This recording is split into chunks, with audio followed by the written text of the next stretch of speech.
দুনিয়াবী সমস্ত কাজ কারবার থেকে মুক্ত করে শ্রেষ্ঠ মাসে শ্রেষ্ঠ দিনে সালাতুল জুমার নামাজের জন্য আমাদের আসার বসার তৌফিক দিলেন, বলি আলহামদুলিল্লাহ। লাখো কোটি দরুদ ও সালাম পেশ করছি বিশ্ব মানবতার বন্ধু আকায়ে নামদার তাজদারে মদিনা আহমদ বুলবুল মুহাম্মদুর রাসূলুল্লাহ, বলি সাল্লাল্লাহু। সম্মানিত হাজিরিন, গত জুমায় আমরা আলোচনা করেছি সূরা বাকারার 183 নম্বর আয়াত। আজকে আমরা জানব সূরা বাকারার 184 নম্বর আয়াত থেকে কাজা রোজার বিধান, মুসাফিরের রোজার বিধান, এরপরে রোজার ফিদিয়া কি, এরপরে হলো এতেকাফ এবং সর্বশেষ যদি সময় পাই দান সদকার কিছু ফজিলত। আমা তৌফিক ইল্লা বিল্লাহ, সকলে বলি আলহামদুলিল্লাহ। আল্লাহ রাব্বুল আলামিন সূরা বাকারার 184 নং আয়াতের প্রথমে বলেন যে রোজা মাত্র হলো কয়টা দিনের জন্য, গোটা বছর তোমাদের জন্য আমি আল্লাহ রোজা ফরজ করি নাই। আল্লাহ এখানে রোজার গুরুত্বটা বুঝালেন, একটু মনোযোগ দেন যে রোজা কয়টা দিনের জন্য, যত কষ্টই হোক রোজাটা রাখার চেষ্টা করো। এরপরেও যদি রোজা রাখতে কষ্ট হয়, অতিশয় অসুস্থ হয়ে যাও অথবা মুসাফির হও, তাহলে রোজা ভেঙে ফেলো, পরবর্তী সময়ে কাজা উঠাও। এই কথাই আল্লাহ তাআলা বললেন। আল্লাহ বলেন আইয়ামান মা'দুদাত,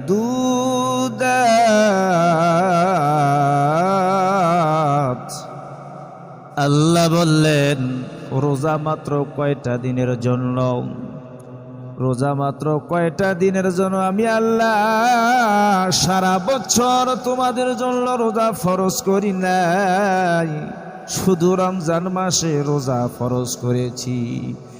এরপরেও যদি রোজা রাখতে কষ্ট হয়, অতিশয় অসুস্থ হও, রোগ বাড়ার আশঙ্কা থাকে, মৃত্যুর সম্ভাবনা দেখা দেয়, অথবা মুসাফির হও। মুসাফির সাধারণত বলা হয় যদি কেউ সফরের নিয়তে 48 মাইল অতিক্রম করে তাকে বলা হয় মুসাফির। কিন্তু কতদিন অবস্থান করবে এই বিষয়ে হাদিস কোরআনের সঠিক ব্যাখ্যা পাওয়া যায় না। আলেম ওলামাদের ইস্তেহাজ অনুযায়ী 10 দিন, 15 দিন, 8 দিন যদি কোনো আল্লাহর বান্দা সফরে থাকে তাকে মুসাফির বলা হয়। এই মুসাফিরের জন্য রোজা ভাঙ্গা জায়েজ আছে।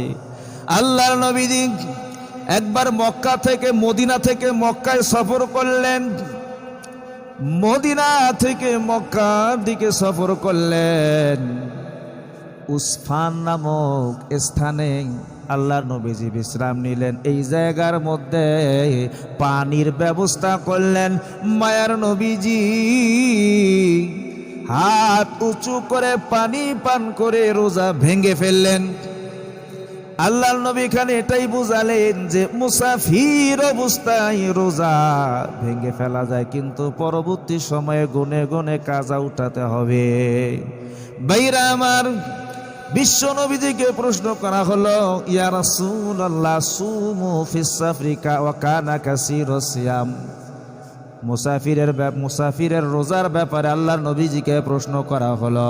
আল্লাহর নবী বললেন মুসাফির অবস্থায় তুমি রোজা রাখতেও পারো অথবা নাও রাখতে পারো, কোনো সমস্যা নাই, কিন্তু জয়টা রোজা মুসাফির অবস্থায় পড়ে যাবে, অবশ্যই পরবর্তীতে গুনে গুনে কাজা উঠাতে হবে। আমার ভাইরা, জিহাদের ময়দানে যদি সমস্যা মনে হয় রোজা ভেঙে ফেলা জায়েজ আছে। রমজান মাসে একটা জিহাদ হয়েছিল, যুদ্ধ হয়েছিল। বলেন তো যুদ্ধটার নাম কি? বদরের যুদ্ধ। 17ই রমজান বদরের যুদ্ধে অনেক সাহাবা রোজা ভেঙে ফেলে জিহাদ করেছেন। সুবহানাল্লাহ গণ, আল্লাহ জোরে গণ সুবহানাল্লাহ। আমার ভাইরা, এরপরে যদি কেউ অসুস্থ হয় রোজা রাখার কারণে রোগ বেড়ে যাওয়ার সম্ভাবনা দেখা দেয়, মৃত্যুর সম্ভাবনা এসে যায়, আমার ভাইয়েরা রোজা ভেঙে ফেলা জায়েজ আছে, কিন্তু পরবর্তী সময়ে গনে গনে রোজা কাজা উঠাতে হবে। তাহলে এই জায়গায় আমরা দুইটা পাইলাম। এক নম্বরে হলো মুসাফির ব্যক্তি রোজা ভাঙতে পারবে, পরবর্তীতে কাজা উঠাইতে হবে। 2 নম্বরে হলো যদি অসুস্থ হয়, রোগ বাড়ার আশঙ্কা থাকে, তাহলে রোজা ভেঙে ফেলবে, পরবর্তীতে কাজা উঠাবে। এরপরে মাসিক ঋতুস্রাব, মহিলারা যদি রমজান মাসে নাপাক হয়ে যায়, ওই অবস্থায় কি রোজা রাখবে? পরবর্তীতে গনে গনে কাজা উঠাতে হবে। জয় দিন ওই মহিলা নাপাক অবস্থায় থাকলো রোজা রাখবে না, পরবর্তীতে যখন সুস্থ হবে গুনে গুনে 3-4 দিন 5 দিন 7 দিন জয়টা রোজা পড়বে, কাজা উঠাতে হবে। মহিলাদের জন্য কিন্তু রোজা মাপ নেই, নামাজ মাপ আছে। আব্বাজান আদম আলাইহিস সালাম, আম্মাজান হাওয়া আলাইহিস সালাম, তারা নামাজও পড়ছে, রোজাও রাখছে, কথা ঠিক না? নামাজ পড়তেছে আম্মাজান হাওয়া, তখন কিন্তু ফজরের নামাজ ফরজ ছিল। তাহাবি শরীফের বর্ণনায়, তাহাবি শরীফের কিতাবের মধ্যে উল্লেখ আছে আদম আলাইহিস সালাম সর্বপ্রথম ফজরের নামাজ আদায় করেছে। আম্মাজান হাওয়া আলাইহিস সালাম যখন এই মাসিক ঋতুস্রাব চলে আসলো, তখন আম্মাজান হাওয়া প্রশ্ন করলো, আদম আমি কি এই অবস্থায় কি নামাজ পড়বো? আমি তো নাপাক। এবার আদম আলাইহিস সালাম আল্লাহকে প্রশ্ন করলেন, আল্লাহ আমার স্ত্রীকে এই অবস্থা নামাজ পড়বে? ইনি তো নাপাক। আল্লাহ বললেন যে নামাজ পড়া লাগবে না, এই জন্য মহিলাদের জন্য নামাজ মাপ। আবার যখন রমজান মাসে রোজা রাখতে আরম্ভ করলো, আবার আম্মাজান হাওয়ার এই সমস্যা হয়ে গেল। আম্মাজান হাওয়া এবার প্রশ্ন করলো আব্বাজান আদম আলাইহিস সালামকে, যে এই অবস্থায় কি আমি রোজা রাখবো? আদম বললেন যে তুমি রোজা রাখিও না। মানে আদম নিজে আল্লাহকে জিজ্ঞাসা না করে এবার নিজে নিজেই ফতোয়া দিয়ে দিল। এবার আল্লাহ পাক ডাক দিয়ে বলে, আদম তুমি যেহেতু বলছো রোজা রাখা লাগবে না, আমি আল্লাহ বিধান দিলাম পরবর্তীতে এই রোজাগুলো কাজা উঠাইতে হবে, কিন্তু নামাজ মাফ করে দিলাম। এই জন্য মহিলাদের জন্য নামাজ কি মাফ। তাহলে আমরা এই জায়গার মধ্যে 3টে বিষয় পেলাম।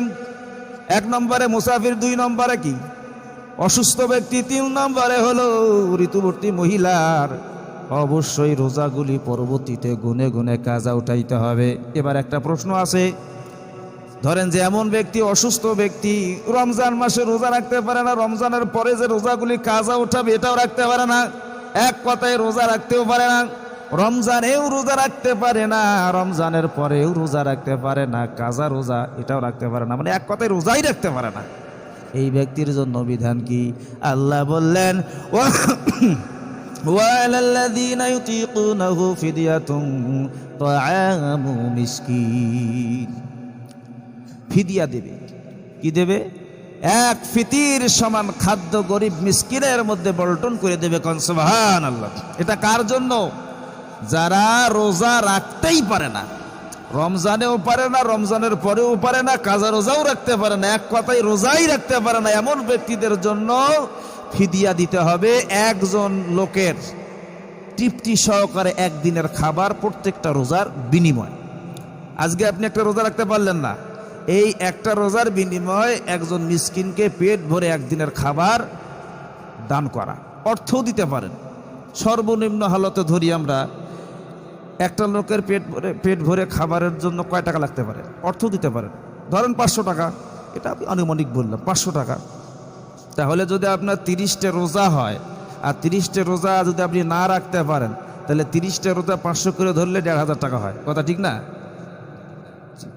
15 দেবো, 15 দিই 10, আচ্ছা ঠিক আছে।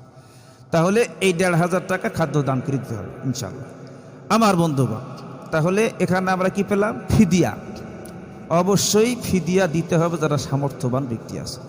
এখন দেখা যাচ্ছে যে এমনও সমাজের মধ্যে লোক আছে রোজা রাখতে পারে না, রমজানের পরেও রোজা রাখতে পারে না, আবার ফিদিয়া যে দিবে এই টাকাটাও নেই, ফিদিয়া যে দেবে সেই সামর্থ্যটাও নেই। তাহলে উপায়, আল্লাহ পাক তেনাকে মাফ করবে।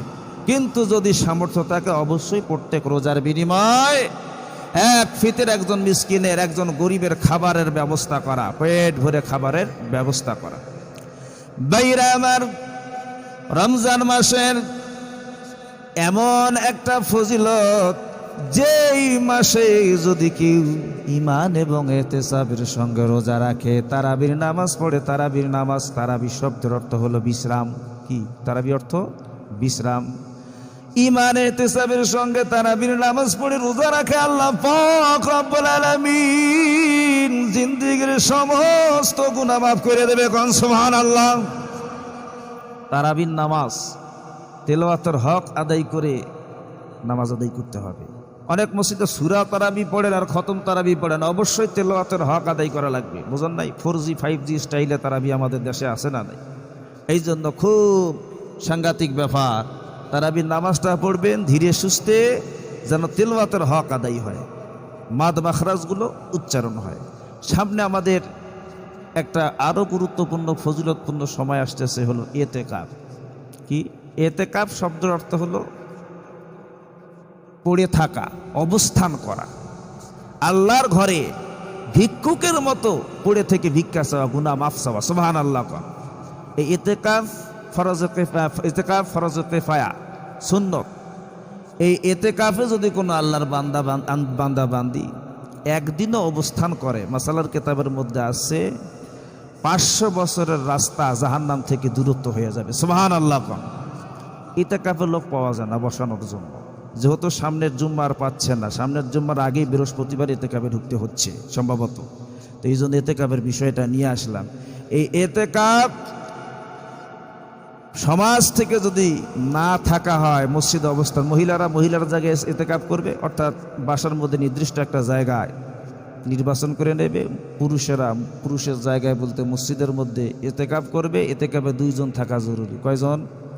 2 জন থাকা জরুরি। একজন মসজিদের মধ্যে ইবাদত করবে আর একজন বাহিরে জরুরতের জন্য যাবে। কোনো সময় মসজিদ ফাঁকা রাখা যাবে না। বাইরা আমার, এই ইতিকাফে যারা অবস্থান করে ফজিলত হলো, আল্লাহর নবী বলছেন 2টা হজ এবং 2টা উমরার সওয়াব আমলনামার মধ্যে লিখে দেওয়া হয়। লক্ষ লক্ষ টাকা খরচ করে মক্কা মদিনায় হজ করতে যান, যদি হালাল টাকা না হয় হজ কবুল হবে না। কিন্তু আল্লাহর ঘর মসজিদের মধ্যে 10 দিন ইতিকাফ করবেন, 2টা হজ 2টা উমরার সব আমলনামায় লিখে দেওয়া হবে। সুবহানাল্লাহ। কোন তাই ইতিকাফে থাকার জন্য আমরা রাজি আছি না নাই?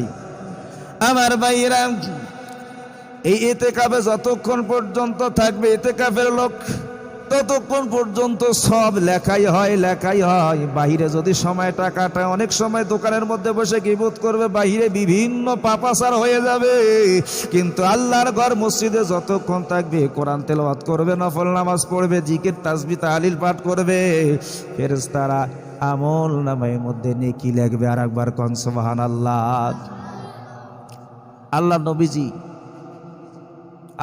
নবীজি জি 10 দিন হাদিসের মধ্যে আসছে 10 দিন ইতিকাফ করতে হবে। আল্লাহর নবীজি বলতেছি, শেষ করি আগে। আল্লাহর নবীজি মদিনায় যতদিন অবস্থান করছেন 10 দিন ইতিকাফ করছেন। কয়দিন? 10 দিন। কোনো কারণে একবার মিস হয়ে গেছে, আল্লাহর নবী পরের বছর 20 দিন ইতিকাফ করেছে। সুবহানাল্লাহ। ইতিকাফে আজকাল লোক পাওয়া যায় না, ইতিকাফে মসজিদে বসবে এরকম লোক খুব কম পাওয়া যায়। অনেক জায়গাতে অর্থ দিয়ে বসানো হয়, এটা কিন্তু আসলে বৈধ নয়। আপনি সাধারণভাবে যে গরিব দরিদ্র মানুষ ইতিকাফে বসে গোপনে কিছু দান সদকা করে দিলেন, সেটা হিসাব আলাদা। কিন্তু বসানো এবং বসা 2টাই আসলে গুনাহের কাজ। আল্লাহ রাব্বুল আলামিন যতটুকু কথা বলা হলো আমল করার তৌফিক দান করুক, সকলে বলি আমিন। আমাদের সামনে একজন মেহমান আসছে, 2-4 কথা কোরআন হাদিস থেকে জানাবেন, আপনাদের শুনুন।